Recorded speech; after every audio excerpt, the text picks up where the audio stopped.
عارف يعني ايه تصحى كل يوم وتحس انك داخل حرب؟ مش حرب مع الناس، لأ، حرب مع نفسك. تحاول تضحك، تحاول تبان تمام، بس جواك صوت بيقولك لسه بدري على الراحة.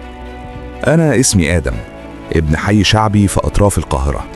اتربيت بين صوت الأذان والباعة الجائلين وأحلام صغيرة بتتخبى ورا عمارات قديمة.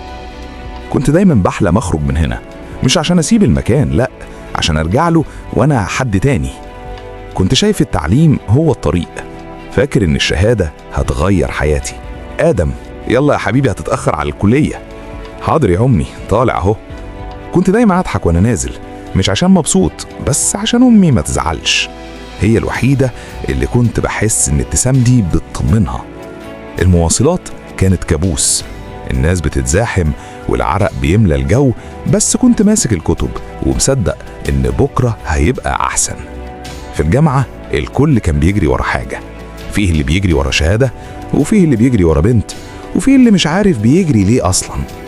وأنا كنت بجري ورا نفسي. في أول سنة اكتشفت إن الحياة أغلى من الدروس.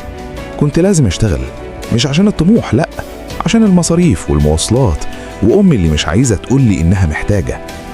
اشتغلت في كافيه صغير، كنت بعمل كل حاجة، أنظف، أقدم، أضحك للناس اللي ما بتبتسمش. كنت بلبس القميص الأبيض اللي ريحته قهوة، بس كنت فخور إني واقف على رجلي. ساعتها عرفته، كريم، شاب زيي، بيتكلم بحماس، ضحكته صافية كأن الدنيا ما بتعرفش تزعل منه. قال لي إحنا هنطلع من هنا يا آدم، هنكسر الدنيا. ضحكت وقلت له وأنا بس أستناك. بقينا إخوات أكتر من الصحاب، بنحلم نفتح مشروع صغير، كافيه خاص بينا، اسم بسيط، حلم كبير. كنت شايف الدنيا أخيرا بدأت تفتح لي باب، بس يمكن ما كنتش أعرف إن كل باب بيتفتح ورا منه وش تاني، وش الوجع. في يوم دخلت الشغل بدري، لقيت المدير بيقول لي إن كريم ساب المكان من غير ما يبلغ. استغربت، كلمته، ما ردش. بعد كام يوم لقيت صورته على بوست في الفيسبوك، مشروع جديد، كافيه كريم، نفس الفكرة، نفس التفاصيل، بس من غيري. اللحظة دي أنا اتكسرت، بس ما كملتش دموعي، مسحتها وقلت لنفسي هو اختار طريقه وأنا هختار ناري. رجعت البيت، لقيت أمي بتسألني مالك يا آدم؟ قلت لها تعبان شوية يا أمي. ابتسمت وقالت اصبر يا ابني، ربنا كبير.